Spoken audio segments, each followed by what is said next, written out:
Welcome to the Teaching Tax Flow podcast, where the goal is to empower and educate you to legally and ethically minimize taxes paid over your lifetime. Welcome to episode 4 of the Teaching Tax Flow podcast. Chris Picuro here with my co-host Johnny T. What's happening is I'm taking a sip of water here. You caught me off guard a little bit. Of course, we are really excited about our inaugural Real Estate Market Spotlight episode. And Chris, before you actually introduce her, she probably has one of the best names I've ever heard.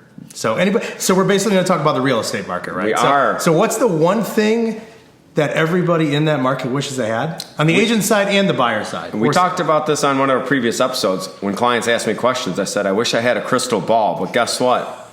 We actually have a crystal ball here today. We do. It's incredible. I don't know where we found her, but she's here, right? And it's not broken. I always say my crystal ball is broken to our clients. So first market spotlight, Panama City Beach, Florida. You know how much we have love for the city. And with crystal ball here from Investors Gone Wild Realty. Welcome to the podcast. Thanks for hosting me. Our pleasure. So with Teaching Tax Flow, obviously you know that we are trying to empower taxpayers to legally and ethically reduce the tax they pay in their lifetime. Many of our listeners and subscribers are interested in real estate, and they're always intrigued by different markets. Real estate's so micro in many ways in different markets. And can you tell us a little bit about yourself, about the Panama City Beach market, and how you got into real estate? Sure thing. Well, it was an accident how I got into real estate. I was bored at home with Life Changer Baby. Ooh. And invested in my first condo.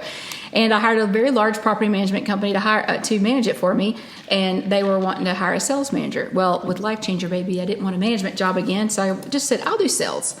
So I signed 80 properties under management here in 14 months. So I got a crash course on the market and learned all about the condos, houses, and the property management side. So it was a perfect way to get into real estate because it gave me such a broad frame of reference. And then I went on to a different property management company, signed another 120 properties. The challenge, though, was that the clients were very unhappy with the management companies I was working for.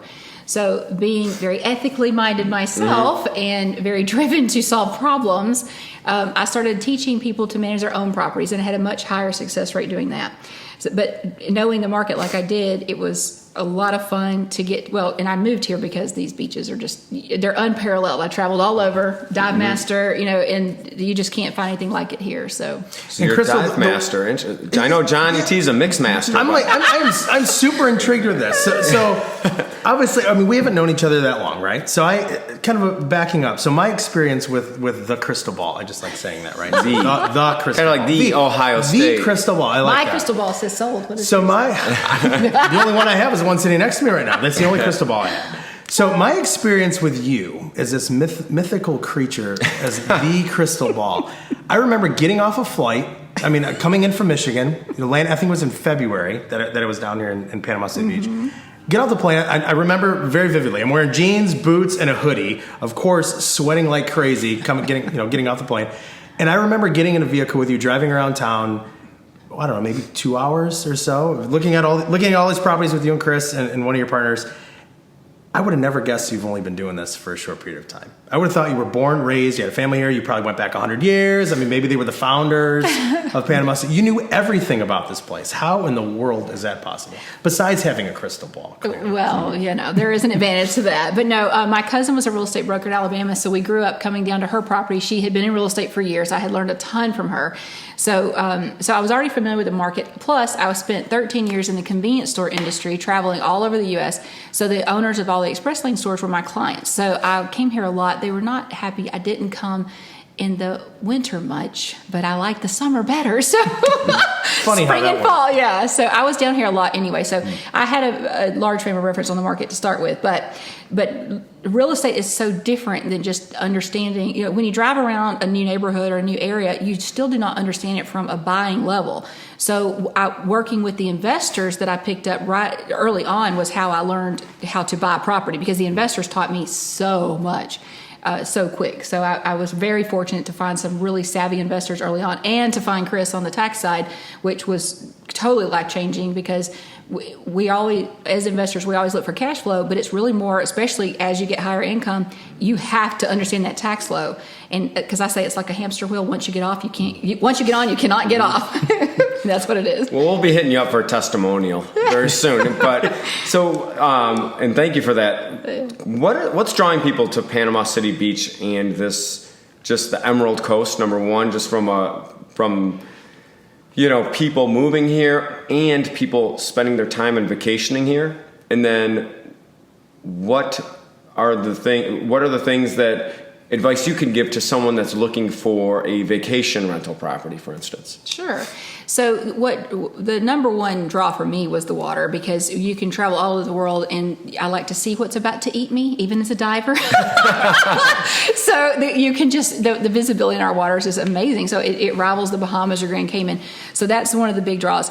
The other big draw for me was that the people here are very down to earth. We border Georgia, Alabama, Mississippi, and we're a weekend drive-to destination from so many places, even like Dallas, Nashville, Atlanta. Our top 3 feeder markets are Orlando, Atlanta, and Dallas.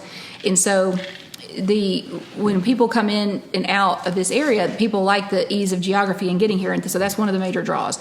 The other big thing is that we have a lot of infrastructure changes. St. Joe is our largest developer, and they're working on some massive new infrastructure changes for the entire Panhandle. So when you look at the roads being built out, there's new bridges, colleges, marinas, retail, every type of infrastructure change is being done here. And so as investors, again, one of the fundamental rules is you want to be a part of an emerging market, and that's what this is. When you go down to South Florida, which again, I've traveled all over Florida, checking out all these beaches, Tampa, Fort Lauderdale, Anna Maria Island, Sanibel, it's so gorgeous on some of these other places. But here, it's, we do have a little bit more seasonality, which some people like. We get a little bit of it's not really that cold, but not like Michigan, where Johnny T's at. That airplane in a parka. I know. Yeah, you really need to have this for Florida, man. Hey, as long as I have shorts on with a parka, I'd be all right? You got to mix it up a little bit. Or just, the boxers. But anyway, it's because it's an emerging market and we've got so many different new infrastructure changes coming. It's really been a lot of fun to be a part of the development side too, and learning all of that. But then on the vacation rental side, what you look for is proximity to beach and amenities are the top 2 things that people are looking for from the guest reservation side. So once you lose the line of sight to the beach, though, I don't really see a huge difference in the booking capacity, whether it's 2 or 3 blocks or 4 or 5, as long as it's south of 98, or my favorite market is south of Grand Lagoon, because you have all the water accessibility on the east end of the beach. So we had 3 sections in Panama City Beach. You've got West End, Middle Beach, East End. But and I've been intimately involved in transactions all through the beach, but the East End is really where a lot of I see the heavier growth especially in the more luxury segment coming up. The West End is very close to 30A. They call that the Beverly Hills of Hollywood. Very different market, a lot more bougie. And so it's very high end. And so you have that creeping over into the West End, but I see the water accessibility is why people are here. Almost everyone's going out on a pontoon boat, out on a boat of some sort, jet skiing. So all of that's here on the East End. You do not have Gulf accessibility from the West End. So for that reason, Dive Master here moved to the East End and prefer it much more. It's funny you mentioned that too. So personally, I grew up on the water. Great Lakes, obviously, a totally different market. It is very interesting to be on a coast in saltwater and see pontoon boats. So as wild as it is to me, it makes sense, because it's not like you're directly getting on a marina, getting on a boat, and going offshore, which some people don't like to do. So, and we just experienced this today too. Being on that water, Chris was, shooting one of our little marketing videos, quick little snippets, and there's dolphins jumping all over. So, and it sounds like that's not a rarity, right? Not at all. We have, I've seen huge fevers of rays. We have manta rays. I've seen octopus, all kinds of jellyfish. We have pelicans, tons and tons of dolphins. You can go out from boating here out to Crooked Island. I've swam with sharks 10 feet from me. It's just absolutely unbelievable here. So the quality of life is very high too, because you have you have somewhat of that rural feel. We still have a lot of country areas nearby. So it has a very diverse type of life here, offered here. So Well, I want to mention something that when we talk about our teaching tax flow and one of the red strategies is residency planning. So there's no state income tax here in this beautiful state of Florida. I know the airport's been expanding here in Panama City Beach. Can you talk about just mention maybe just market-wise, maybe a similarity between someone that's buying a primary residence here versus a vacation rental, maybe one main difference, and I don't want to say where do you see the market going, but what are some of what's one similarity and maybe one difference, and what other industries are coming in here? I know there's a lot of military down here. Like I said, the airport is expanding. Can you? Yeah, so the Tyndall Air Force Base was just announced to be the base of the future. They got the biggest government contract in history. We have a huge naval base here. They have a training academy. I've got the advantage. I got to take advantage of touring it with XO, the Navy base here, who actually started the real estate investor meetup with me years ago. He taught me a ton about real estate investing. He works for a syndication firm in California now. But so when you have people coming in for primary residency, oftentimes, I've had doctor clients do this as well, they will specifically buy a vacation rental as their primary and forward planning to turn it into a vacation rental at the end of those 2 years, because you don't pay capital gains after 2 years of owning the primary. So it's a really smart strategy. Again, not one that I knew getting into this, but one that I very well execute now. Gold strategy, Section 121. Don't worry, we'll have a podcast on that later. It's so true. Once you start understanding these principles and look at the overall picture, I think one of the things that you taught me first off was, don't look at the year you're in. Look at the 5 years. Look forward, because tax planning is not in the calendar year you're in. So once I understood that and started looking at the bigger picture, it really helped me, and it also helped me in understanding how to navigate clients through those decisions. Because so what I look at my job now is just consulting on what they look for. So we look at what their needs are from a just functional capacity and what their must-haves are, but we have such a varied type of housing here, because you've got townhomes, condos, homes. We do have some neighborhoods that are short-term rental restricted, but overall we're very open to short-term rentals in this market. It's been very, because that's a huge part of our economy here. We are a very popular tourist destination, and the city's done a really great job of we have a lot of, like, the Pirate Festival, Mardi Gras. We have so many different events here, music festivals. Johnny T can rock it out. The Gulf Coast Jam. Yeah, man. Gulf Coast Jam. We got a lot of Nashville coming in here for the Gulf Coast Jam. That's right, absolutely. Well, when we, as an investor that has invested here, there's always something going on here. My children are into sports. There's always tournaments. There's just always, there's just always something going on. And I think with the development at Pier Park has been great for tourism. Question for you: what do you feel is, a lot of people, when they're thinking about investing in a coastal community or maybe relocating to a coastal community, their main concern might be, on a personal level, storms, but on a financial level, insurance. Can you give anyone any advice on kind of different insurance planes or Sure. That's something, Having lived through Hurricane Michael, personally experiencing this, yes, I actually wrote a piece about this recently when Hurricane Ian came through, from some of what I learned. A lot of people bring that up in the beginning of a search process, but growing up in Alabama, we had tornadoes rip through and destroy whole towns. We were always in a basement, scared of a storm in Alabama. So I think anywhere you live, you can have a natural. In California, we had earthquakes as kids. So anywhere you live, you can have a natural disaster. But yes, it is important to be prepared on the insurance side.